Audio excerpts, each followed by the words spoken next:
Hello, everyone, and thank you so much for joining us for this second session with Dan Mori, all focused on using data to drive financial strategy for your staffing firm.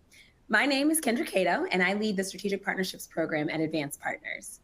Now, if you were with us for session one, welcome back. And if you're just joining us for the first time today, we're thrilled to have you. I know how busy things are for staffing firm owners, so we really just appreciate you carving out this time to focus on the strategic growth and financial health of your business. For those of you who don't know Advanced Partners, we're all about providing the working capital and strategic support that staffing firms need to scale. Today's session is all about making your growth proactive, not reactive. We have a fantastic data-driven session for you. But before we dive in, I'd like to introduce my colleague, Erica, to go over a few quick housekeeping items. Thanks, Kendra, and welcome everybody. And if you're with us the first time, welcome back. We appreciate you joining us. First off, a few housekeeping. This webinar is being recorded. You guys will have access to the slide deck and all the resources that Dan shares. If you have a question for Dan, go ahead and submit it using the Ask a Question widget located at the bottom of your console. If you have a moment at the end of the webinar, please take a moment to complete the survey that will launch automatically. We appreciate all the feedback you can provide.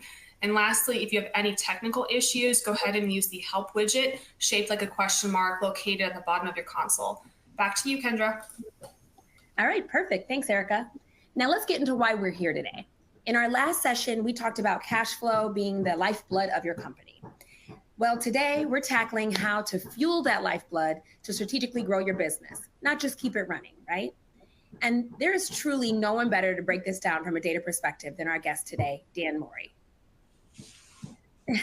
For those of you who may not be familiar with his work, Dan is the managing director of Staffing Mastery, a consulting and education company dedicated to helping staffing leaders grow and succeed. Through the widely viewed Staffing Monthly digital magazine and his Staffing Dashboard platform, Dan delivers actionable insights that drive measurable results. He is a master at turning raw data into strategic direction. Today, Dan is going to show us exactly how to interpret the top KPIs that signal scale readiness. Things like GM retention rate and capacity utilization, so you can spot true growth opportunities. He'll also connect those data points directly to your funding strategy and answer your questions along the way. As you can see, we have the complete picture for you today. Data-driven opportunity paired with smart funding strategy. So with that, Dan, I'm so excited to hand the floor over to you. Awesome, Kendra, Erica, thank you so much for having me back. I had a lot of fun the last time. I'm really enjoying this education series, and I genuinely have great appreciation and respect for companies that lead with knowledge, lead with actionable insights, and they provide this for their customers. So I appreciate that. Thank you. But I'm ready to rock and roll. I feel like this session, we've had it postponed a couple times. So for those of you that are sticking with us, I'm grateful that you're here. As Kendra mentioned, if you were part of the last session, you're going to see how everything ties together. If you weren't part of the last session, go watch the recording. Go reach out to Advance and say, hey, get me that recording so you can see it, because we dropped a lot of in-depth knowledge around cash flow and understanding, how to interpret your cash flow, and more importantly, how to understand how much cash flow you need or cash liquidity you need to grow your business. And we're going to talk a little bit about that today because that's one of our key pillars. But as you can see on the screen, we're talking about proactive growth strategies. I will tell you that while I was bummed that this got postponed twice, as I was just sharing with Erica before we went live, it's actually a good thing because this is going to be very applicable for those of you that are in your strategic planning mindset right now, like I am. This is my favorite season of the year. And I literally just used this exact workbook and this framework that I'm going to teach you to guide a company through evaluating the opportunities that they want to pursue as they go into 2026 to help them hit their growth goals. So you are in for a treat. I am going to advance my slides here. The goals for today. This is what you're going to get out of being here. We're going to talk about growth opportunities. I'm going to share with you kind of the overarching ones that I look at. There's 3 or 4 kind of big buckets for growth opportunities that we're going to be talking through. And then I'm going to show you the KPIs that I personally use. I'm going to define them for you. I'm going to show you how I measure them. I'm going to show you how I actually use them to understand if I'm ready for growth and if the opportunity I'm pursuing is worth it. We're also going to talk about a tool that I've developed to help manage this process that, again, you're going to get access to. to really help you understand your own growth readiness and evaluate those opportunities. And we're going to go through 3 different scenarios. So this is going to be a real working session. So if you're in a spot where you're trying to grow your staffing agency and you might be looking at different paths to growth, this is going to hit home pretty close. So I don't need to go through who I am. I think Kendra did a great job. If you want to know more about me, hit me up on LinkedIn. I'm happy to tell you about any of these things. The Staffing Sales Summit, one of the best events in staffing dashboard. Obviously, it's an amazing tool for analyzing KPIs. You're going to hear a little bit about some of that today because it's a practical tool that we use for this. So for those of you that were part of the first session, you're going to remember that when I teach and when I give examples, I like to do so through the frame of a case study company. I feel like that makes it a little bit more relatable. Okay, so here's who we're working with, Advanced Staffing. This is going to be our case study company. I want to show you what they look like on paper. They are a $24 million agency. They have about 19.6 or 19.7 in direct costs, their payroll and their burden that goes along with it. So they're doing about 4.3 million in GM, which is about 18%. They have about 416 average headcount out, and they're growing their net new headcount per week by about 2.5, right? So they're on a growth trajectory. And their average weekly value of headcount is about $200. And their current DSO, days outstanding, is 45 days. And again, if you go back and watch the last session, you're going to learn a little bit more context about this company. But this is what we're looking at. And here's what their growth goals look like. They want to grow by just over 15%, which at this size that's a feat. That takes a lot of diligent planning, effort, work, resources to be able to grow double-digit growth once you get to this 20 million plus level. And we're looking at things here. They're going to maintain their GM percentage. So we're looking at a growth plan, not necessarily a scale plan. And if you don't know the difference, you will in a few minutes. But in order to do this, they're going to have to go from that 416 headcount up to 480. So we're going to have to add clients, we're going to have to add headcount, all that stuff. And we won't have to increase our net new headcount target. So this is a viable growth plan. The trajectory they're on suggests that they can get here. We're not going to get into the strategies or tactics of improving your average weekly value per headcount. That's a different session for a different day. But they do want to improve their DSO. Because as you learned in our last session, if we reduce our DSO, we improve our cash liquidity.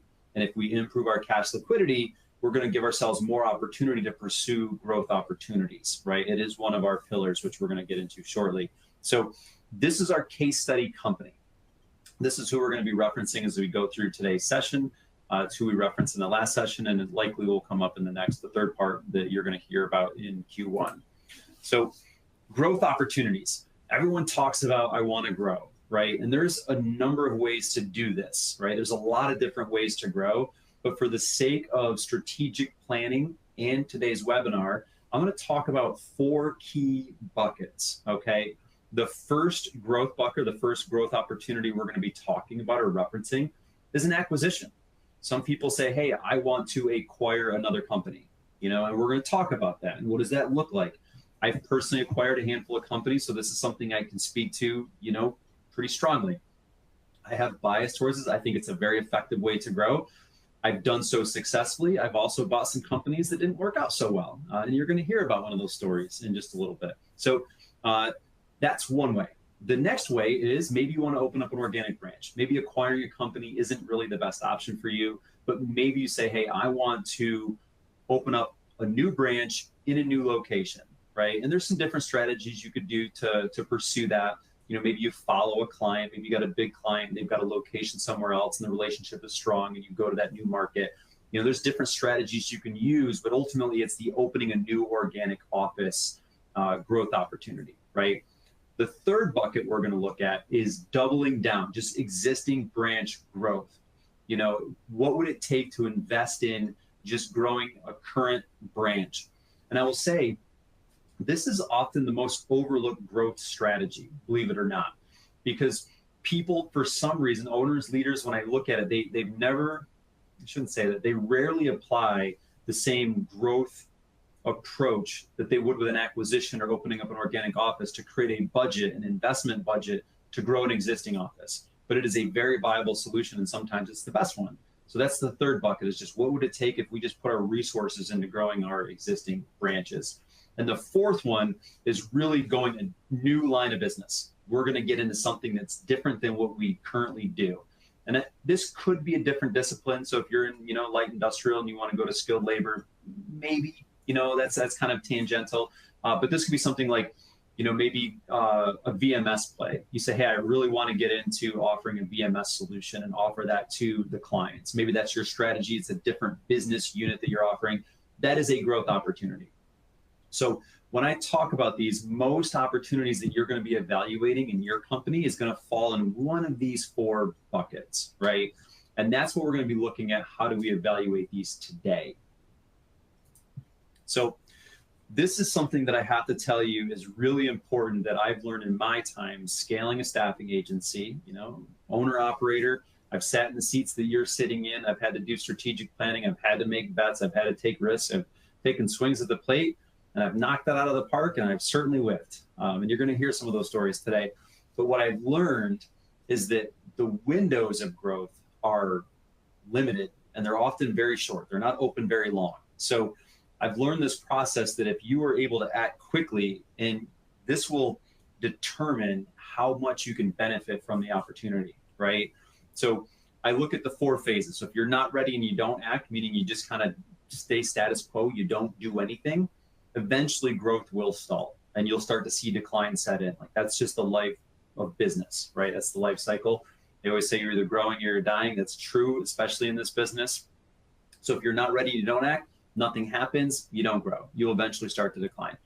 If you're not ready, but you act anyway, it's a little reckless. You're likely to have costly failure. You're likely to kind of swing and a miss. I'm going to tell you a story about that in just a second. But if you're ready and you hesitate, meaning that you are ready and you are prepared to, capitalize on growth, but you wait. You don't have the confidence to pull the trigger quickly. You're not quite sure. You don't know if you're ready or you don't know if it's a good opportunity, and you hesitate, you could miss the moment and stall, right? And I've been there as well. And you're going to hear about that as well here in just a minute. But it's really only when you're ready, you're ready and you're decisive, that you can capture the opportunity to achieve true growth and scale. And I do separate those words out. I'm going to explain why in a minute, but I want to tell you a story. So the first one is about not being ready, but acting anyway. So as I told you, I've acquired companies, and this one was the third company I believe we were acquiring, and the first two went swimmingly. The first two gave us some maybe unearned confidence or a false sense of excellence, if you will. And when the third opportunity came to us, we were like, oh, we've got this down to a science. And we did not. And we were not ready. We didn't realize that we weren't ready. We didn't check the boxes on the growth pillars that I'm going to walk you through here shortly, because I hadn't created it yet. I didn't have this tool back then. And this was actually because of this situation that this tool became a thing and it became part of our growth opportunity evaluation process. But we bought this company. And I will tell you that it was about 50% the size of our core business. So this was a significant acquisition. This was significant growth.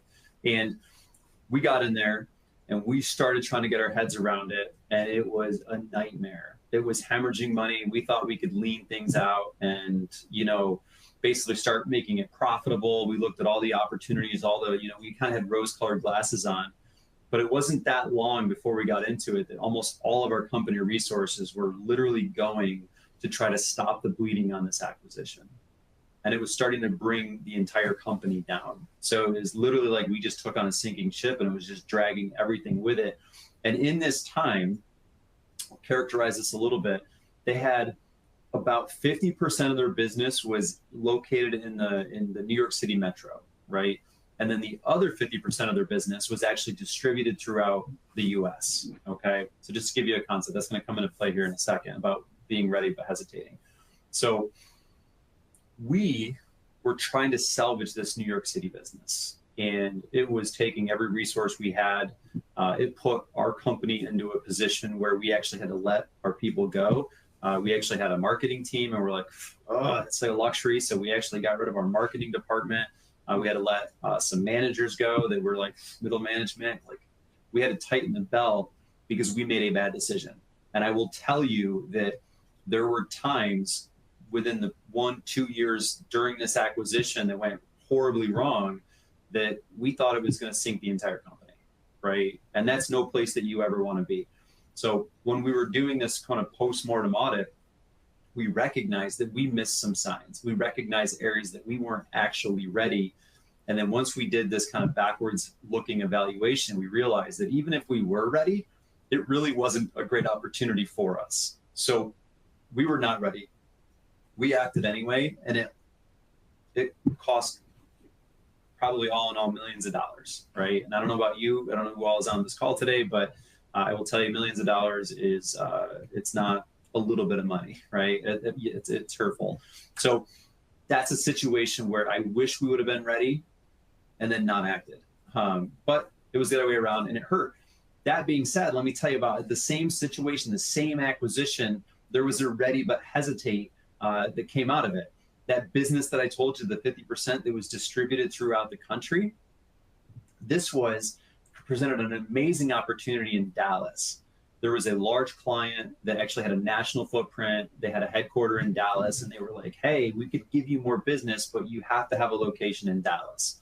And we're like, we're hemorrhaging money. We're doing everything we can. We just do not have the ability to put an office in Dallas. We're going to wait. We're going to hold off.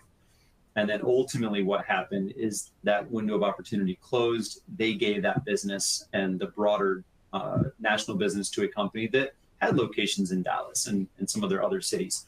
So even though we might have been ready and better positioned to service that opportunity, we actually hesitated because we were a bit shell-shocked from this failing acquisition that was bringing our entire company down. So when I sit here and I tell you that I speak from experience, that I know what it's like to see these windows and live through them and see how they can impact the company, I've been there, I have done it.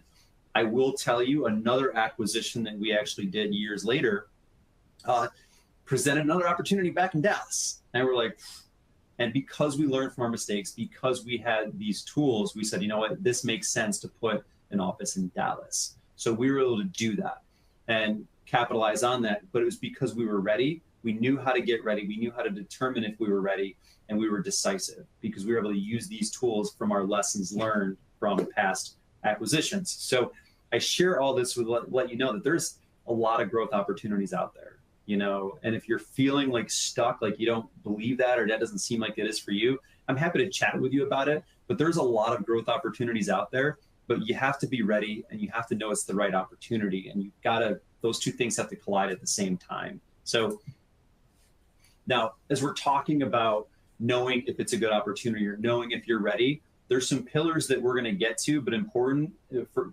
first to cover is going to be the KPIs. We talked about this before in the last session. I shared some KPIs that I use to evaluate cash flow, cash liquidity, how strong your cash position is to know if you can pursue. There's a same KPI that's going to come up this time that shows you how important it is. And there's some new ones that we're going to talk to. So these are the growth and scale KPIs that I'm referencing. And as I mentioned before, I use those terms separately because they mean different things. Okay, growth means more, right? If you're a $20 million company, and let's say you've got 20% margins, right? You're doing $4 million gross margin. If you grow to 40 million and you still have 20% margins and maybe still the same 70% OpEx ratio, right? You've got 8 million in margin, but it still costs you the same amount of money to service it from a ratio standpoint. So you've grown, which is good. That's a good thing, but you haven't really increased or added any operating efficiency, right? Scale is the ability to do more with less, greater efficiency all the way through. So if you take that same example and you're a $20 million company with 20% margins, $4 million, 70% OpEx, and then you scale to 32 million, but you've actually increased your gross margin percentage to 25, and you're earning that same 8 million as you would on the 40 million of revenue from the last example. And if you decrease your OpEx to 65%, you're going to be dropping a significant portion to the bottom line. Or you can put it in your war chest to pursue other opportunities to keep scaling, okay? So a lot of people will use the words growth and scale interchangeably. I might inadvertently do that, but just know that they do mean different things. So growth is just more, scale is more with less. It's creating operational efficiency and ultimately better cash. So KPIs, we are going to hit the first one right here. And again, as Kendra mentioned, or Erica mentioned, if you've got questions that come up, I am going to have just take some pauses in between, but put your questions in the Q&A box, right? I'm happy to answer them. I'll answer them in line as we're talking about here. Don't be shy. The better questions you ask, or the more questions you ask, the more energy and engagement you're going to get from me. So please use that Q&A box. But the first KPI, and this one is going to be something we covered in the last session, job order fill percentage, right? This is a KPI that speaks to your ability and capacity, right? Which is going to be one of the pillars that we're going to talk about shortly. So just to show you how I define it, this is ultimately the number of open roles you have, right? And then you divide into that the placements that you make, right? So if you get 10 job orders from your clients, and in those 10 orders, they're asking for a total of 16 people, and you fill 12 of them, right? You have a 75% job order fill percentage, okay? Now, I do understand that you can measure how many of the orders themselves got completed, completely filled. There's a different use case for that, but for the sake of capacity, we're going to look at this number. This is the definition that we're going to be using for this KPI to know if we have capacity or not. Next one here, GM retention. This is, we talked about this a little bit the last time. This one is really, really powerful and often overlooked. I will tell you, we hear a lot about client retention, but very rarely do I hear leaders talking about GM retention. And I think this is a missed opportunity. In fact, if you apply the principles I'm about to teach you just from this measure, this metric right here, to your business, you can actually create scale within your business without pursuing any unique growth opportunities. So this is, I'll cover client retention really quickly to show you how these two contrast. Client retention is if you had 10 clients bill with you last year and 9 of them billed with you this year, you've got 90% client retention, right? Plain and simple. Yes, that's a good thing. If you can retain your clients, that can be a good thing. It can also be a bad thing because not all clients are equal and not all of the margin that's created from client to client are equal. Okay, as you're going to start to see in our growth readiness calculator here shortly, you'll see how that can be different. So one tool that I measure in addition to client retention is GM retention. Okay, I want to know how much gross margin from those clients that billed last year am I getting this year? And what's really cool about this that's different from client retention is it can actually exceed 100%, right? If I had 10 clients bill last year, I can't have 11 clients bill this year unless I get a new one, right? So I can only get 100% client retention. That'd be good. But with GM retention, if I have 10 clients that generate $100,000 each of gross margin, that's $1 million of gross margin. I should actually just use the example on the screen here. So let's say we have 100 clients that billed last year and they did 4 million in gross margin. And then you retain 90 of them, so 90% client retention rate, but those 90 generate $4.5 million of gross margin. So you have a 90% client retention rate, but then you have a 113% gross margin retention rate. And I promise you this, having a positive gross margin retention rate is way better than having a high client retention rate because not all clients are created equal. So it's easier to service 90 clients. You're not bouncing around as much. You typically have similar roles that you're filling for them. So you can actually benefit on economies of scale. So that's a great thing. So this is something that's really, really powerful, and it speaks to your operational capacity as well as how well you're performing. So this one right here, actually, I'll do a quick sidebar and teach you one way we use this technique. So during this time of the year, I do what's called a Foursquare, and we analyze our entire client book of business. For those of you around, you're getting a bonus tactic right here. We do a Foursquare, and we analyze every single client that bills with us, and we take a look at the period of measurement. We see how many weeks did they bill within that period, right? And then we divide the amount of gross margin they generated by the number of weeks they billed in that period to get an average weekly gross margin. Tells you if it's a lot or a little, right? And then we plot that on a scale. Then we actually take a look at utilization. How much are they actually using us compared to it?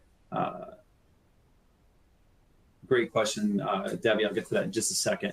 So, so then we actually analyze the utilization. So if someone has high gross margin and high utilization, it's quad one client. Absolutely want to keep them. You're going to get the best return on your resources there, right? If someone is a high gross margin, you know, the GM per hour or the GM percent is higher than average, but their utilization is low, they have the potential to be a great client, right? You just got to get their usage up, right?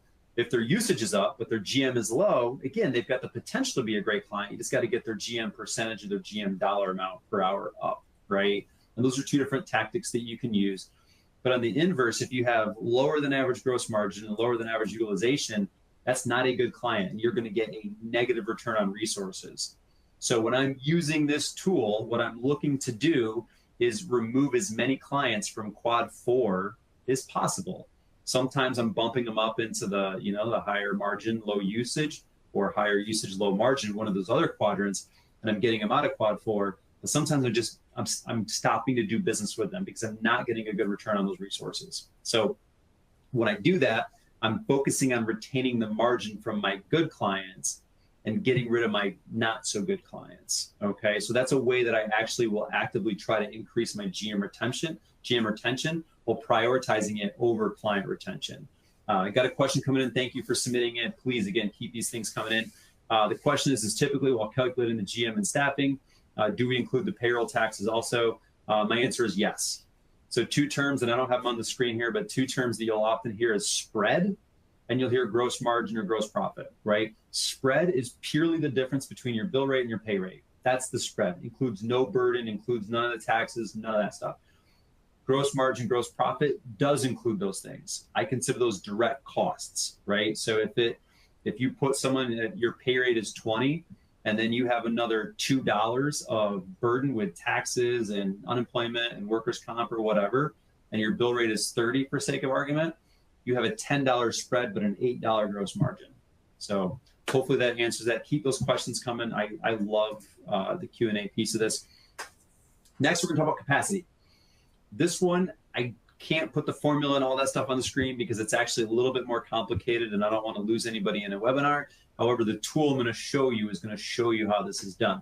But capacity really is just a measure of how much additional volume, meaning the client's headcount, gross margin, that your current operating structure can support before you must add meaningful operating expense or OpEx to it, right? So it reflects whether the business has room to grow within its existing resources or whether each new unit of growth is going to require equal or greater OpEx, okay? So basically, simply put, if you've got a team of people, you know, a team of, let's say 10 people, and they're managing 1,000 headcount, and you can take that headcount to 1,200 without adding any new people. So no new seat licenses in your software, like only your variable expenses for job ads or background checks or drug screens, like that's the only piece that goes up. You've got capacity, you've got room to grow, right? But that same situation, if you're like 10 people and they're managing 1,000 headcount and you add 10 more headcount and someone threatens to quit because they're burnt out, you've got no capacity, you've got no room to grow, right? So this is going to be an important one that we're going to measure. I'm going to show you on the growth readiness tool how you can analyze this. Just like this one here, operating leverage. This is one I do want to spend just a moment speaking to because most people that I've come across don't consider this in their business, okay? Just like they don't consider the GM retention, very rarely do I see operating leverage come into play. And what this means is it's how efficiently additional gross margin is converted into profit relative to your OpEx, okay? So if you can add $100,000 of gross margin and it costs you $40,000 to service it, you know, 40% OpEx ratio, that is a good thing if you're currently running at 70%, right? You're going to drop more profit to the bottom line or inject more cash into your business that you can use to pursue growth opportunities. But if you are going to add $100,000 and it's going to take you $80,000 to service that business, and now your OpEx ratio is 80%, like it's not very efficient, right? Your operating leverage becomes negative, okay? And again, this is sort of a concept that is a little bit unfamiliar for most people. It's going to show up in the growth readiness calculator, but I want you to be aware that this is really what you're going for. once you start to analyze your book of business and start to analyze your opportunities, you want to look for things that are going to fit within the capacity of your organization that are going to actually give you positive leverage, okay? Because that positive leverage is going to create more resources for you to be able to better service your clients, better take care of your internal people, better, better experience for your candidates. And again, also more opportunity, more resources to pursue growth opportunities. So really, really big deal here. So I'm going to take a quick second. I'm going to take a drink. If you've got questions, throw them in Q&A for me. I want to make sure that everyone understands, the difference between growth and scale, and what these KPIs that I look at when I'm doing a growth readiness evaluation are.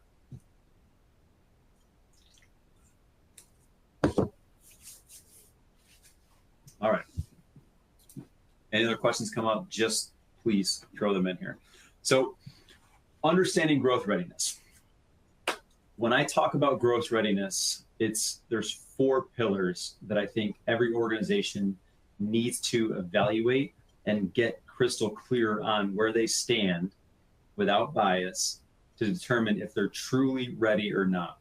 Because if you're not ready for growth, that means you have to do the work internally, right? That means you need to focus on your foundation, your core business. There's something in your core business that's not ready.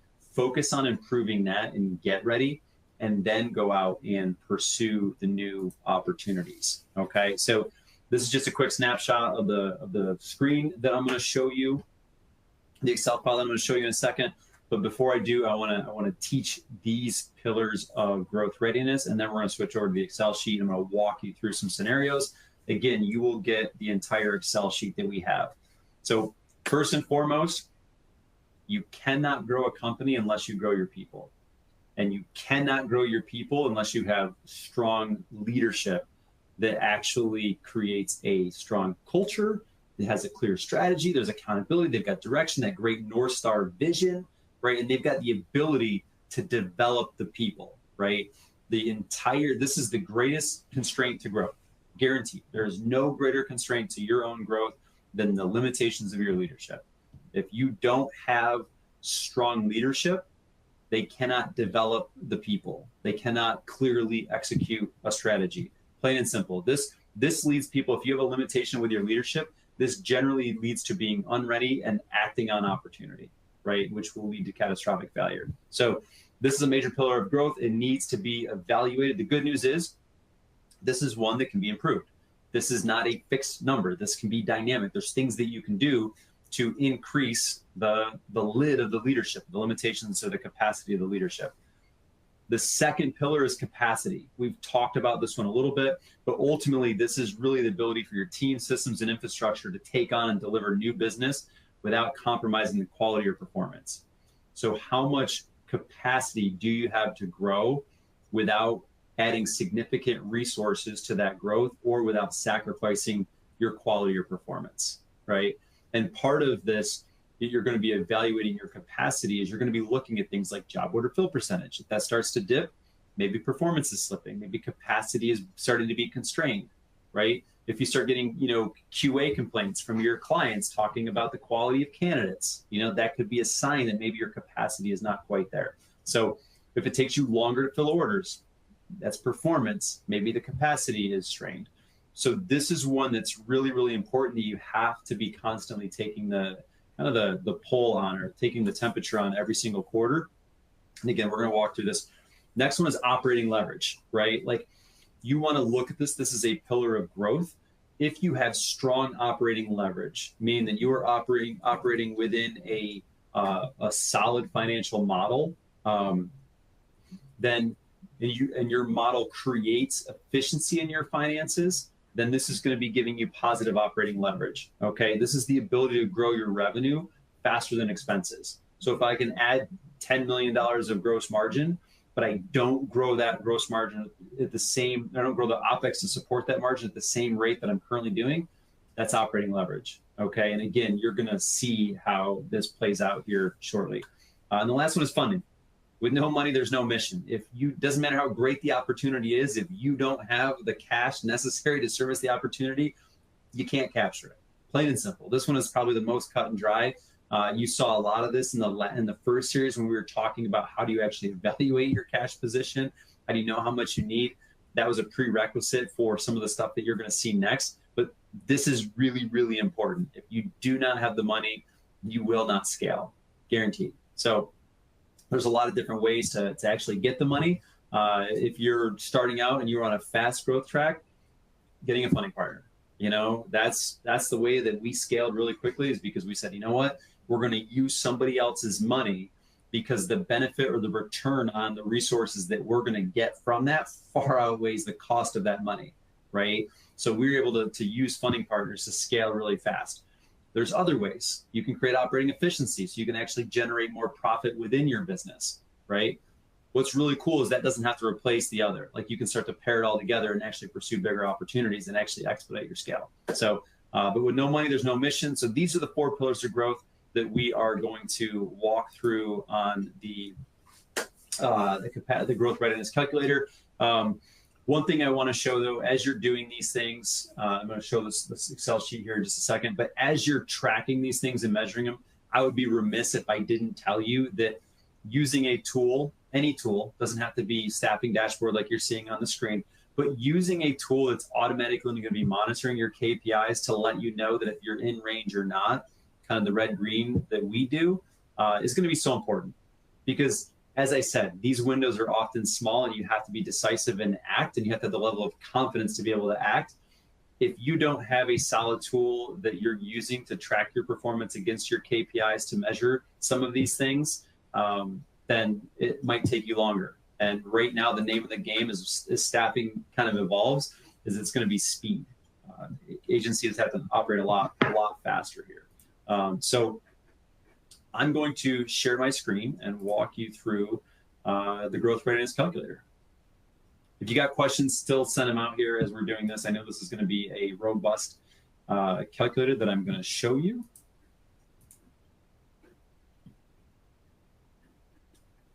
All right, here we go. I see it's popped up now. So what you're looking at, I'm just going to orientate you to what this file is. I'm going to blow it up just a touch, just to make it a little bit more visible.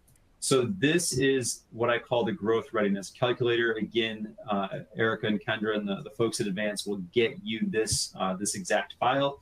They'll get this sent out to you so you can play around with this. What this is this is an evaluation tool of the 4 pillars. You're going to be able to analyze your leadership in a pretty simple, straightforward way. You're going to be able to analyze your capacity in a simple, straightforward way. You're going to be able to measure your gross margin retention.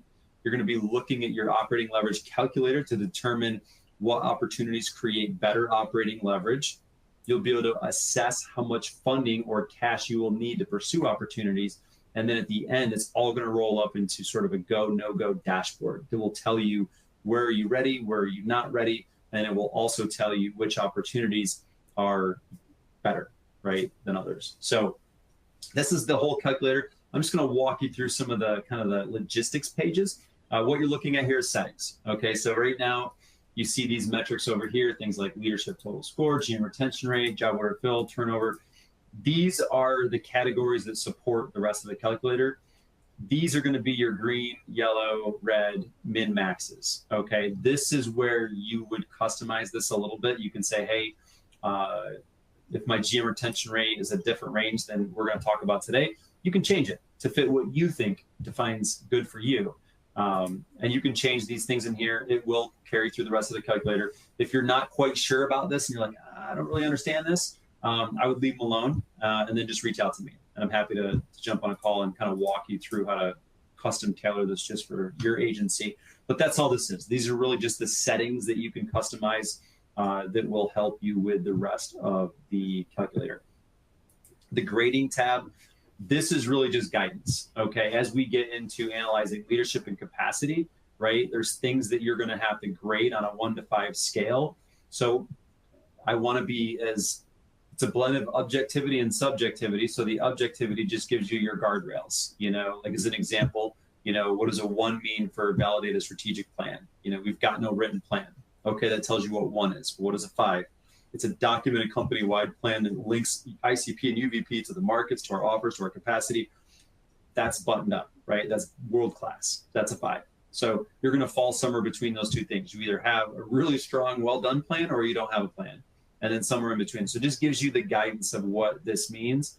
And we do the same thing for capacity, on how you actually will measure the capacity of your sales team, recruiting, and your back office corporate infrastructure, right? So that's all grading is. I'm not going to read these. You can read through these yourself, but it just gives you the guardrails to know how do you score something, okay?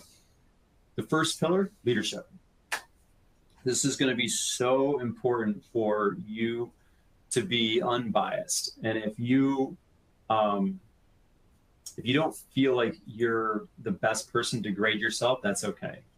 Most people are not, but you should have somebody that can give you a realistic grade, or you should have the ability to give your organization a realistic grade in these areas. Okay. And you're just going to go through essentially these 10 categories here and just say, hey, how do we score on having a plan? A validated strategic plan. And again, if you're like, what does this mean? Pop back over here. Here's the scores, and it's like, yeah, we got some plan, but it's not really connected. Okay, well, maybe it's a 2, or yeah, we've got a plan. It's really buttoned up. Maybe you're a 5, right? You'll put the score in there. Then what are our growth targets? Are they clear?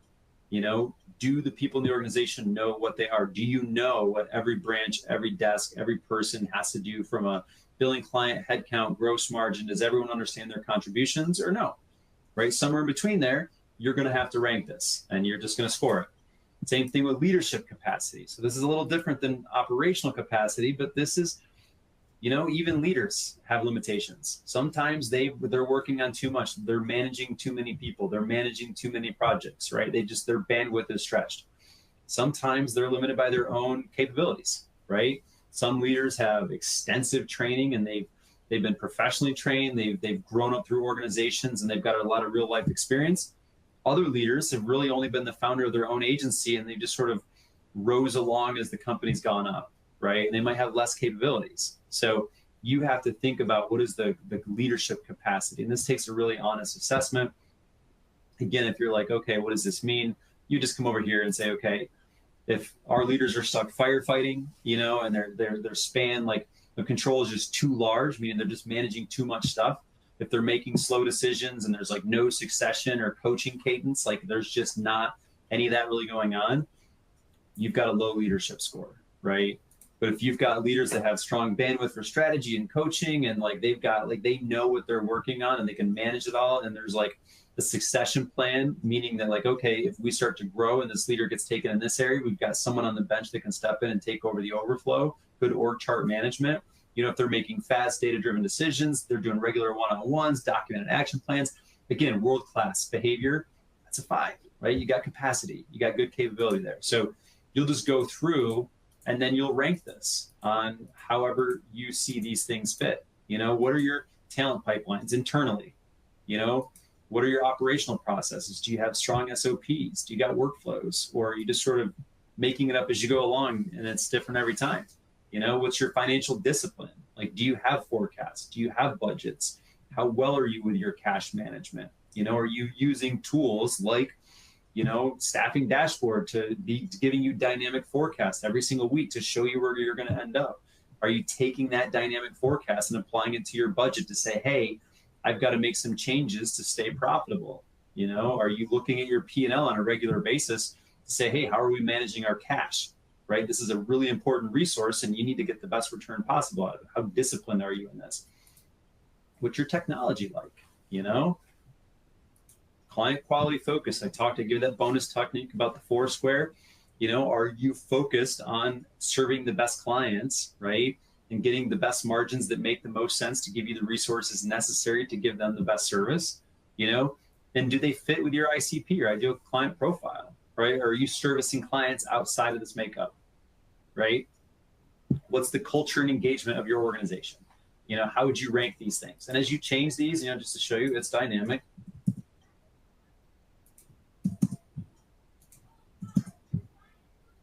We could get into, try to get up into a green here. So as you start to change these, you'll see it go from red, yellow, green. What's really cool about this is if you start to see that you're a yellow or a red, then you can look at what areas are not scoring very well, and you can say, hey, we need to do some work here. You know, if I was to basically take this down to a 3 and we're like, okay, we're yellow, we need some work. We've got to put in the work. We got to look at our client quality focus. You know, we got to look at our technology. You know, maybe we got to look at our SOPs. You know, maybe we got to put a better accountability system in place and start to raise these scores up and get our leadership ready to be green. Okay. This is the nice thing about doing this evaluation is it'll tell you red, yellow, green, but it will also point out which areas you need to focus on improving. Next, capacity. This one is where I encourage you doing it quarterly. And just to keep things simple, I generally will say, I want to just measure the capacity of 3 areas. Your sales capacity, right? And when I say sales, I know some people do pure BD where they got hunters that go get new business. I know some people got account managers. When I say sales, it's the ability to get new opportunities, right? What is your ability to, what's your capacity to expand margin, essentially, right? Then recruiting capacity. What is your capacity to fulfill opportunities, existing and new, right? What is the capacity there? And then what about your back office admin infrastructure? What's your capacity to, support that business, right? If you've got one person back in payroll doing everything and you get a salesperson that can go get a 10,000 headcount client and your recruiters can crush it, you're probably going to crush your payroll person, right? So you got to be thinking about all these things, how they work together. Again, if you want to know how to analyze these things, come over to grading and just scroll down here. Capacity, it's like, okay, sales team is if they're overwhelmed, minimal new client acquisition, the pipeline coverage is not there. If you look at the pipeline and it's like less than 1 times quota, it's a 1. Like you just don't have sales capacity. But if you get a sales team that they're just crushing it and like their pipeline is really strong and like, yeah, you got good systems, you got capacity, right? If it's somewhere in between there, like you can judge where that falls. So you're going to just measure this capacity. I like to do this quarterly. Whether you're pursuing any opportunities or not, I think this is an important part of your internal quarterly review, just to say, what does our capacity look like? And you'll start to see how these things change over time. And you'll be able to reflect on the business environment that is leading to these changes, right? And you'll see that how we look at this is that we just average it over the scores that we have, and then we just hit it green, yellow, red, same as before. We want to see where do we have capacity or where don't we? Because if we're not ready for growth, like if we go get a massive opportunity, but our recruiters don't have the capacity to service it, you're going to give a bad experience to that opportunity, to that client, to that market. It's not going to be good. So we also will look at this as like, what is the overall aggregate, of the entire company? Because you can have an amazing sales team and a recruiting team that has no capacity, and you're going to hurt. You could have the best back office admin team, the best recruiting team, but you don't have strong sales team, then you're going to hurt, right? This is a team effort. Everybody needs to be, kind of ready to go or have capacity to really be ready to capture the opportunity. So also, we'd like to look at this every single quarter. We want to measure what was our job order fill percentage, right, for that quarter. We take a look at how many opportunities to fill, how many roles did we have to fill, how many did we start? That's our percentage, right? And then we also look at our turnover. If our turnover gets too high and we're spending our resources just backfilling those headcount, it's very hard to grow your headcount, which means it's hard to grow your business. And it also means that you're probably creating negative operating leverage in your business because it's taking you a lot more resources just to keep that one headcount going, right? So you measure this every single quarter. You'll just report this in here, and then it will turn, red, yellow, green. You'll see that these things can pop up here. And you'll just assess this as it goes on. These things will turn red, yellow, green, and let you know, like, hey, we've got capacity here. So I'm going to take a drink. Any questions about these two before I get into the next 2 pillars and dive a little deeper? Send them in the Q&A. I want to hear from you.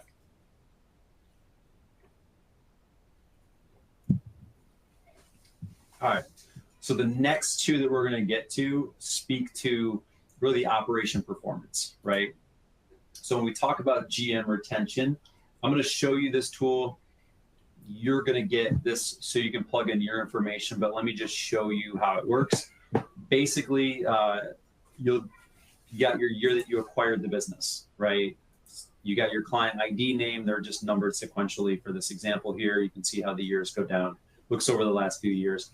And then you would just put the margin that these particular clients generate in those years, right? Simple as that. It's just, and you can see that, you know, some clients bill every year, some clients bill 1 year, some clients they got gaps, you know, some clients bill a little bit and then they fall off, you know, sometimes they bill, nothing happens, and then they come back, right? Like that's kind of the business. So, but as you start tracking all of this stuff and you start putting these numbers in here, what it's going to do for you at the bottom is it's going to show you how much total gross margin did the entire book generate. And then year to year, it's going to show you what was your growth percentage, you know, how many clients billed, how many old clients, how many new billing clients, what's your client retention, and then what's your GM retention, right? So as I showed you this, I'm obviously going to give you this tool so you can just track all this. You don't got to do all the math yourself. I do that for you. This is something that's getting built in the staffing dashboard. Obviously, if you keep up with us, we just launched a really cool new feature, and we have an amazing new feature coming out in just before Thanksgiving. Actually, we'll say by December 1st. But this will just track it year over year, like how many total clients billed, how many of your old clients, how many new clients were acquired. You know, what was your GM retention? What is your, you know, or what was your client retention? What's your GM retention? And then we just aggregate these over the period. So you can see that our average year over year growth is about 11%, right? So if we're doing 11%, it's pretty hard to anticipate going to 15. You know, how do we validate that? What has to happen to be 4 points higher than our average? Our average clients billed in this scenario is 29. Obviously, this is going to be skewed towards the lower, you know, but that's what our average is. Our average old clients 15, new is 15. Average client retention 61%. But the average GM retention is 100%. And I promise you this, if you start paying attention to this and focusing on retaining your best margin and stop servicing clients that are giving you your worst margin, you will start to see a better return on your resources, which means you'll have better operating leverage, okay? I'm going to show you how this shows up on the next sheet. But here's one of those things that we just track it against a scale that will just show you, is this green, yellow, or red? If you are not retaining a high level of your margin year over year, you're bogged down. It is going to be very, very hard to scale, right? This allows you to scale because you can stack that margin. So you want to be green here. If you're not ready based on this category, it's going to be very hard to scale. One last thing on this particular topic or this sheet here, really cool thing. You can do this at a company level, as I've sort of demonstrated. I do it at a salesperson level. I have in my entire sales team, you know, we have this tracked down so we can see how every single salesperson is going from a year-over-year growth percentage, average clients billed, their client retention, their GM retention. We actually track all of this, and then it obviously rolls up to a company level. So, and then we just summarize everything on this tab over here, this area. So that is how we track and measure GM retention and how we compare it or contrast it to client retention. Any questions on that, just throw them in the chat for me here, or the Q&A box. All right, so now operating leverage. So this is really the namesake of the third pillar. You have to understand the quality of the opportunities. And even though I'm going to show you like 3 opportunities that fall in 3 of the big buckets that we mentioned, once you master analyzing your business at this macro level, you can actually start to apply the same exact techniques to the micro level, down to knowing which clients are good, right? So just to orientate you to this screen right here, I know it's a lot. We got some colors, got a lot of numbers, but this is the operating leverage opportunity calculator. So all you do is you just put in your current level of gross margin and what your current operating expenses are, right? And then you put in what your target OpEx rate is. So if you were with me in the last session or you follow any of my content, you know that I teach the 70% rule, which means that you should run your company on no more than 70% of the gross margin that you're generating, right? And obviously there's nuances in there, but just 70%, like that's the target. You really don't want to go beyond that. If you stick with this, you're going to be profitable. That's an important thing, right? No money, no mission.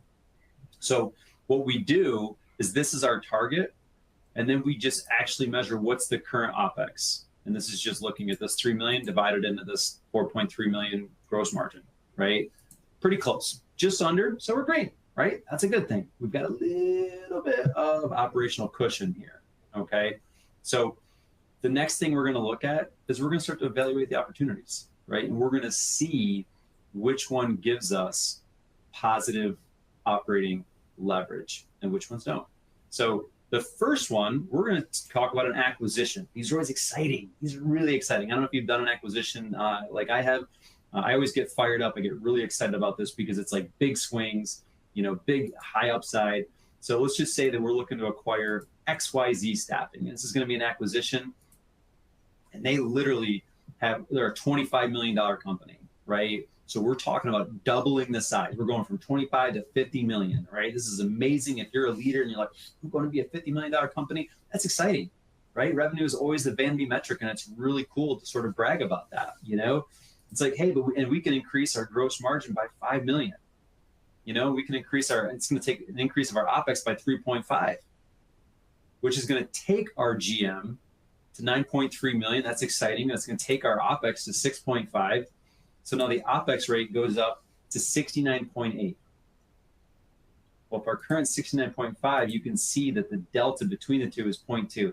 Might seem negligible. I get it. You're within target. So you're still underneath that 70%, even with the new opportunity. Your buffer is very thin. It's a very low margin for error there if something goes awry. But ultimately what it's doing is it's a negative operating leverage because it's making your position worse. So you're going from that 69.5 to 69.8. It's creating negative leverage. It's going to be less efficient to service this business, to service this $9.3 million of gross margin than it is to service the 4.3. Okay. I know it's a negligible amount, but I want to showcase that. And the margin for error is so small. If you make a miscalculation in your due diligence and you're hemorrhaging money, all of your core business is going to have to support that, right? Which is going to strip resources from your core business. So it's very important to understand, does this new opportunity improve my operating leverage or does it reduce it? Does it hurt it, right?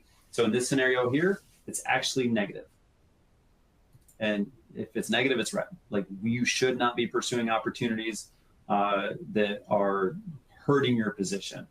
In addition to that, I do have some columns to put in there. It's like, okay, are there acquisition costs or one-time fees? You know, if you were going to have to put down 1.5 million at closing, you got to consider that. You know, are there any incremental, what's the incremental net GM, you know, piece here? And then any notes. So for us, it's going to score really low. This is a 1, right? Because it's still within target, but it's a negative leverage. Maybe not the best opportunity, and frankly, trying to double your business. If your leadership's not ready to handle that, you could tank your business pretty fast. I lived through this, and it wasn't even doubling. It was only adding 50% growth. But let's just say, like, hey, let's look at a different opportunity. We want to open up an organic office. We've got a client. They've got an office in Tampa, you know, and they say, hey, if you have an office in Tampa, we'll do business with you. And you're like, okay, well, if we do business there, we could probably pick up $5.5 million worth of revenue. You know, the GM increase on that particular client, because we sort of know it, is going to be $1 million. And we know that our operational expenses are going to be about $850, right, to service that account. So our new GM, 5.3, new OpEx, 3.8. Now our OpEx rate goes to 72.5. No bueno, right? So now, you know, we've kind of gone 2.9 in the wrong direction, which puts us outside of target. So now it's like, okay, this might sound amazing. And I've seen a lot of leaders be like, oh, this is great. Let's open up a new office. That's exciting. It shows growth. Let's service this business. Oh, that's great. It's a good client. This is really good. But they don't pay attention to this stuff. And they start to, I guess, unknowingly reinvest their net profit. And that's not a good position to be in, right? So this is not within the target, and it creates negative operating leverage. So this is obviously a red. And you know what? There's still one-time costs. You're going to have to pay to get a new office, pay to furnish that office. You know, maybe you got to hire some people, add some seats to your software. Whatever it might be, there's going to be some costs associated with it that are like one-time costs to open up an office. You have to consider that. So to me, on paper, if I saw this, I'd be like, oh, this looks really good. If I look through, you know, kind of columns A through G. But as soon as you get in down the line, this is not a great opportunity. It's certainly not the best one on the page anyway. Or you can say, hey, let's actually, instead of this, if we're willing to invest this kind of money, if we're even considering, an OpEx increase of $850 or $3.5 million, what if we actually earmark some money towards our Albany branch? Let's just say we've got some good opportunities right there in that market, and we want to invest in growing that branch, right? So we're just gonna say branch growth, like that's our type. We think that we could actually increase the revenue of that branch by $5 million. And we think the GM of that branch would be about $1 million because we know the market, we know the business. However, we only need to increase the operational expenses by $400,000 to grow this. Maybe we got to add a person or two, some additional seats. There's variable expenses. There's things that are going to be going on. Obviously, job board expenses are going up. Referral bonuses are going to go up. All those expenses will go up variably as the business increases, but not exponentially. So our margin's going to go up. OpEx goes up a little bit. But what's really cool is now the blended operation expense, or the OpEx rate, is 64%. This is huge, right? So it takes us in the absolute best direction, it's within the target, it creates a positive operating leverage. The reason that I keep emphasizing this, and I know people that might be unfamiliar with this, or if you're looking at this for the first time, you might look at this and be like what's the difference between this 64 and 72? What's the really big difference? And the main difference is this lower opportunity, the bottom opportunity here, actually creates more cash for your business.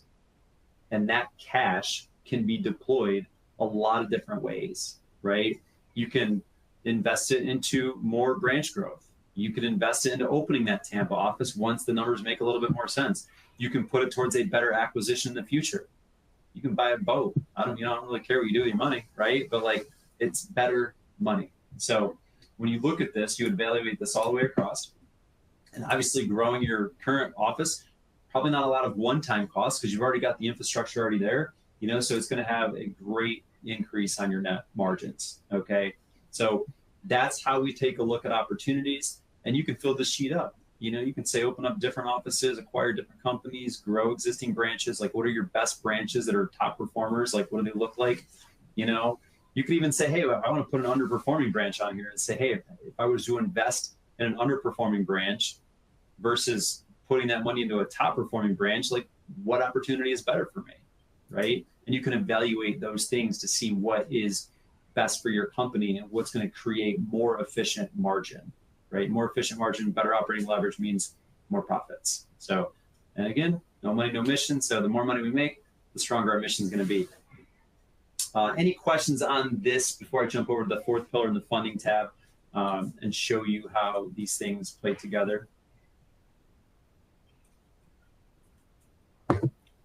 Awesome. So when we get into the funding tab, as I mentioned, this is another constraint to growth. Okay, if you do not have capital, you cannot grow. Plain and simple, right? That's just how it is. If you do not have the money to grow, to support the opportunities, you can't grow. It will crush you. So what this tool here does, this is a sort of an incremental, I don't want to say evolution, but it's basically incremental addition to what we covered last month. So if you were with us on the last session and you have the calculator that talks about cash liquidity, you're going to see a lot of the same principles here. However, now we're applying it to evaluate different opportunities, okay? So when we're looking at this here, we just got our baseline company. That's what we're putting in. We'll say, hey, we've got $2 million of operating capital. We've got $2 million in available funding, which gives us a total of $4 million capital. That's what this is, right? Revenue is here, gross margin percentage. Obviously this has to be for calculation purposes 365. Our DSOs are 45. Our days payable is 5. OpEx currently is 69.5, so we're within range. And we want to have this SG&A buffer, right? I want to make sure we've got the right buffer. We put all this in, and it tells us that we need $2.8 million of cash to run the business. That's the safe amount of money that you need to keep running this operation, right? And because we've got 4, we're green. We're good. We're only using 70% of our available capital. Good spot to be in, right? But now if we go over here and we actually look at these different opportunities, opportunity one, if you remember, was the acquisition. So we take our annual revenue here, gross margin increases a little better. Hey, that's fantastic. Like our overall margin is going to go up. Great. Days in the year stays the same.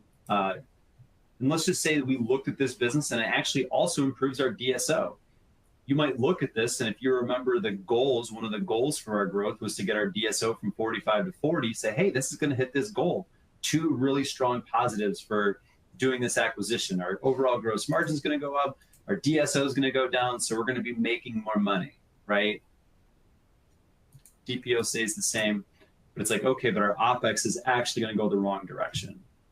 So yes, you're making a higher blended gross margin and you're capturing more of the cash because your cash cycle is a little bit shorter, but you're actually pushing dangerously close to that threshold of 70. And it's actually less efficient, even though you got these two low-hanging, nice signals to say this is a good opportunity.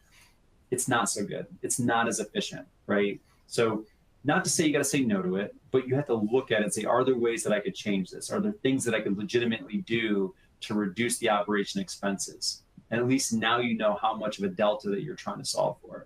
So then you go down here and it's going to tell you all this information. And it's going to tell you to pull this off, you're going to need $5 million of cash liquidity. That's what you're going to need. Obviously, this is 127% of what you have available to you.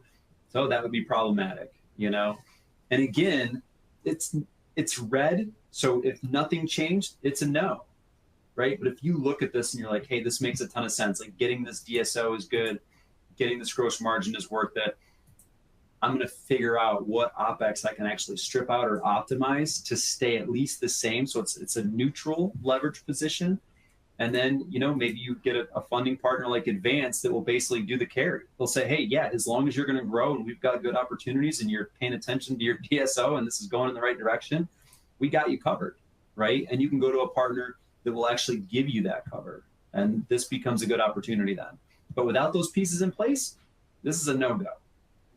You look at opportunity two, and this is opening up that Tampa office, right? Revenue's not nearly as exciting. Gross margin, sort of better. So, okay, this looks good, right? DSO is not going to change. That's neutral. But now the OpEx is too high. And now you're funding this operation out of profit. So you're less profitable, right?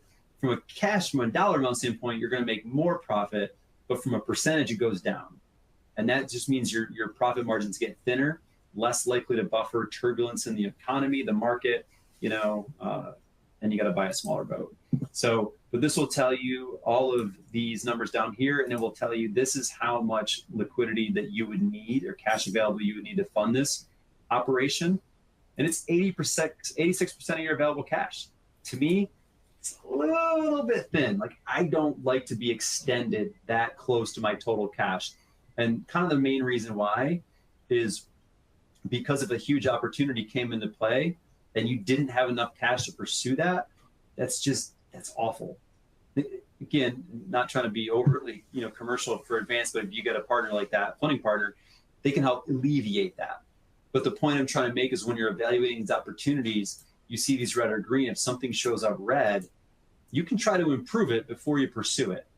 And you say, hey, how do we actually grow this with a lower OpEx?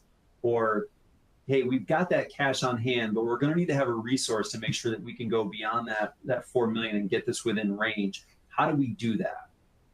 And now you're thinking strategically, you're thinking smart. You're a leader that's actually leading with intentionality, and you're being deliberate to say, okay, I'm going to make sure these are really good opportunities, and then we've got the resources, capacity, everything to capitalize on these to get the most out of them, right? Same concept, just to run through the full third opportunity. This is just doubling down on your Albany branch. Here the GM is going to go up because the client that's carrying you there. Your DSO is going to stay neutral, so it's not a positive or a negative. But your OpEx is so low here, right? Because you already have infrastructure. You're already paying the money, and you've got the capacity to grow there. So now you can grow that revenue at a positive, disproportionate rate than what the expenses are to service it. So you get here, and it's like, hey, I'm going to need 3.3 million. So that gets me that 85%. Like that's like the upper end of green. It's like this one it's good to go. Like this of these three opportunities, this is the safest and it's the smartest from a financial standpoint. I get it that someone here might have a bigger appetite and you might say, hey, I'm okay being this close to my upper threshold. I'm gonna do both of these. Okay, that's great. You know, you might look at this and be like, how do I improve this acquisition and turn this green? Awesome. You've got the tool and the information to know what you have to turn green and what you need to do to turn it green, right? And that means you're pursuing growth from a smart, intentional standpoint. Last thing I'll show on this is everything gets rolled up. Because if you had to like keep flipping back and forth between all the different tabs to figure out what was yellow, what was green, what was red, it'd be maddening. So we just roll up into a little dashboard. Obviously, you know me, I'm really big into staffing dashboards. So I like to have tools that just simplify things for leaders so they can look at this and say, okay, my leadership value were yellow, so we've got some work to do. My capacity is also yellow. You know, I got some work to do here. My job order fill percentage is great. My turnover is yellow. I got to see what's going on here and how do we improve this. My GM retention is amazing. My current OpEx is balanced. My capital is strong. Like I'm in a good financial position here. You know, so right here, I'm close. I'm close to being ready. This is amazing. You know, and you could jump back over here and be like, okay, leadership, we're okay. Here's my 3s. Here's my 2. What do we got to work on?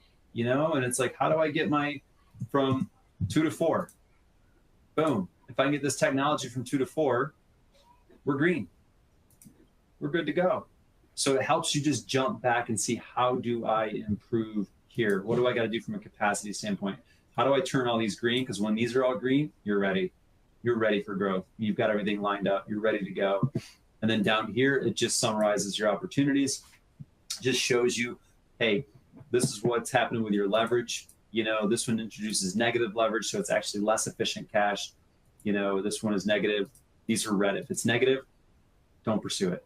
You got to correct it. You got to make sure that if you're pursuing an opportunity, that it's going to improve your operating leverage. It's going to help you be better at creating cash.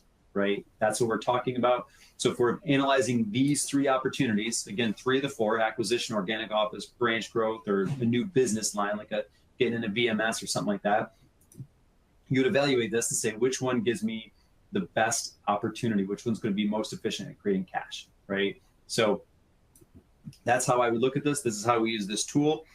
I will tell you that, again, I was actually just in a leadership session leading a group through evaluating. We're putting together their 2026 strategic plan. They've got a number of opportunities they can pursue. They're looking at a couple of acquisitions. They've got a couple of markets identified for organic growth. And then we also did a scorecard for all of their current branches to see which ones are top performers, which ones are underperformers. And we mapped it all against this so they can see exactly where do they invest their resources and how much cash is going to be needed and where do we need to improve capacity or where do we need to improve leadership to do all of this stuff.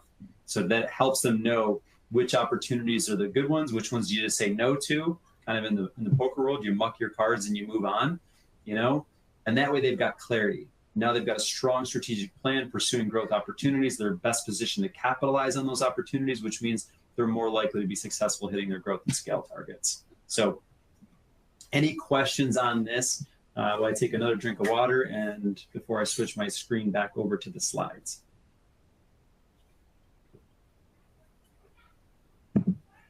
Hopefully I'm not boring you all to death. Hopefully you're getting something out of this here.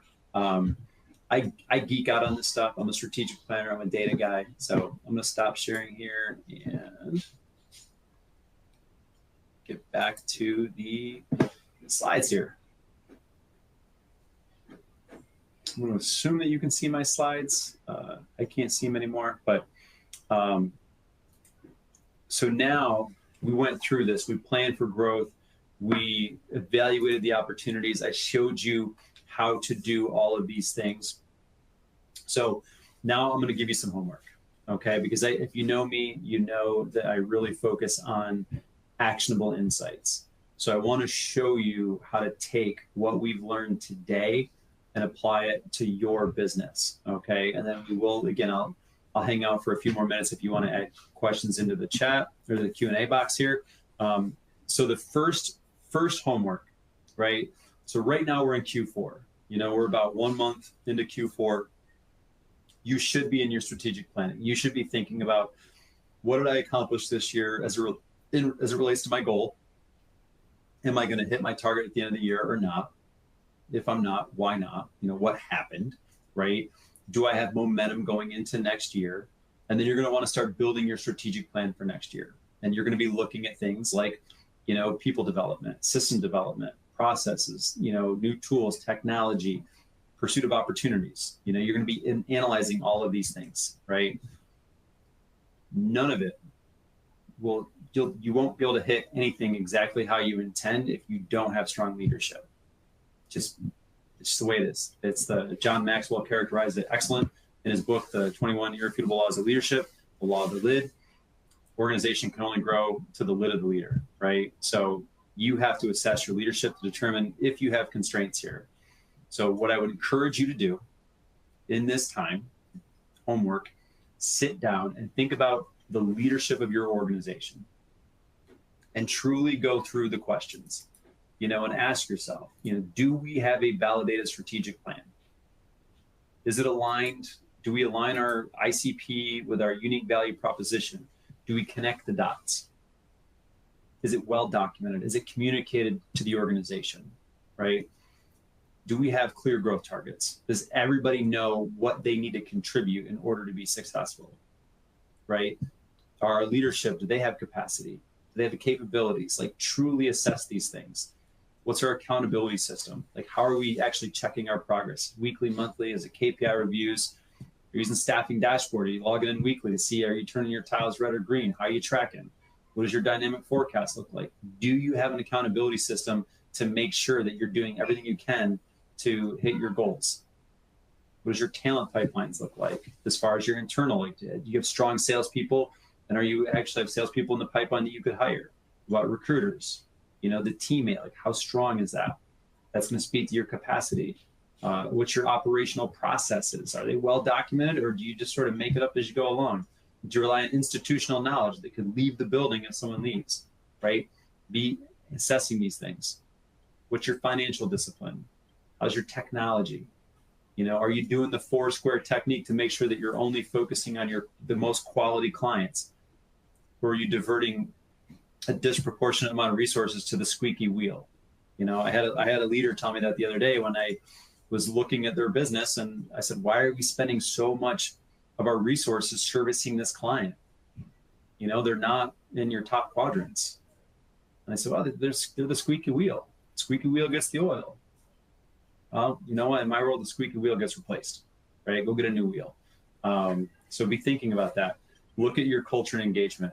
It's been tough. It's been a tough 3 years in staffing, right? Hands down. So people are burnt out. People are a little bit taxed. We've gone every day. There's a new AI tool that promises to either improve a recruiter's workforce or output, which kind of implies that they're not doing a good job, or replace them. Recruiters are stressed right now. Salespeople are struggling. We've got a lot of threats out there that we're having to compete against. We've been on a 3-year steady decline for sales demand or staffing demand, right? What's our culture? What's our engagement? Are we turning people over, internally? We got to analyze those things. So that's the homework. Go through, when you get the slides from Erica and Kendra, look at the leadership tab and grade yourself. And be honest. It's an honest assessment. You are doing yourself no favors if you are grading yourself under aspirational pretenses, okay? Then the second thing I want you to do, assess your capacity, right? And I know that you're just getting this tool now. Just do, look at Q3. Q4 is not closed yet, so you can't assess it, but just go to Q3 and just look at, hey, what was my job order fill percentage? What was my turnover? What is the capacity of my sales team? What is the capacity of my recruiters? What's the capacity of my back office admin team? And grade that out and see where you are, right? If you do those two things as part of your strategic planning, what gets really, really cool is you can define these initiatives. If you realize that your sales team doesn't have capacity, or they're not filling up their pipeline the way that you need to, or they're not bringing in new business the way that you need to grow and scale, you can put together a plan. A piece of your strategic plan for the year can say improve sales capacity. And that could be hiring a new salesperson. It could be getting new tools, something like a source whale or a tool like that to help them be more effective at their job. send them to the Staffing Sales Summit to get trained, right? Like there's a lot of different options, but if you know the area that you're weak, you can actually plan to improve it. Same thing with capacity. If you see that, we don't have leadership capacity, get your people plugged in. Have your leaders attending sessions like this to learn these new skills and become better leaders of the organization, right? Get them trained up, get them coaches, get them mentors, right? So you'll start to look at this and you'll start to build these areas of improvement into your strategic plan. And a lot of times what's nice about this is it really will weave in nicely to the performance management plan that you should be carrying out for your people. And then really the last piece of homework that I have for you today is just guardrails. Just like last time, I want you to be able to go in and set your guardrails. And this could be in the setting side of it, like, hey, and I'll give one tangible example for you to work with, but maybe you want to set a guardrail for job order fill percentage. Maybe you're like, hey, I'm going to define job order fill percentage of 85 is good. Anything 85 or better, we're going to consider that good, right? 70 and below, intervention time, right? Set your guardrails. And this way, you know that if you look at your KPI and you're like, okay, we're at a 65% job order fill percentage, it's time to intervene. What does that look like? It needs to take action. But if you're sitting at 84%, you don't need to intervene. That's within the guardrails, right? And you can set them for you and your business, but go pick a guardrail that's going to help your business stay on course to hit your financial goals. Doesn't matter if it's turnover percentage, job order, GM retention rate, just pick one. Just pick one guardrail and then set your target ranges where you're okay and then where you feel like you need to intervene. And if you set that up there and you teach your leaders how to measure it, how to track it, and how to know when to intervene and what to do, when to intervene to improve it, you're going to be so much further ahead than all of the other staffing agencies out there. So with that, I am at the end, and I do have a bonus for you. Before I turn it back over to Kendra, this is something that the last time we rescheduled was 100% on me. I had an emergency that came up at the last minute that needed to be addressed, so I had to push. I know some people have been planning on going to this, and hopefully today you're able to get to this. For those of you that are here today, that you actually showed up live and you're like, I'm here for this, here's a bonus for you. Send me a message on LinkedIn, and you can just say advanced slides, or you can say, growth readiness, whatever. Just send me a message on LinkedIn, let me know that you attended today's session. And what I'm going to do is I'm actually going to give you access to all of the recorded sessions from last year's Staffing Sales Summit for completely free. So just as a little, an apology, a gift, and a thank you for being here today on the rescheduled day, just shoot me a message on LinkedIn and I will get you access to literally a ton of content from last year's Staffing Sales Summit for free. So with that, Kendra, back to you in the studio. Thank you so much, Dan. That is a fantastic bonus and surprise that I'm sure folks will be thrilled about. So I just want to thank you again for your expertise, Dan, and a huge thank you to everyone in the audience for your time and your engagement today. And before we sign off, I just want to remind everyone that the insights don't stop here. Be sure to be on the lookout for our recording and slide deck and any of the downloadable worksheets, et cetera. Those will be coming your way later this week.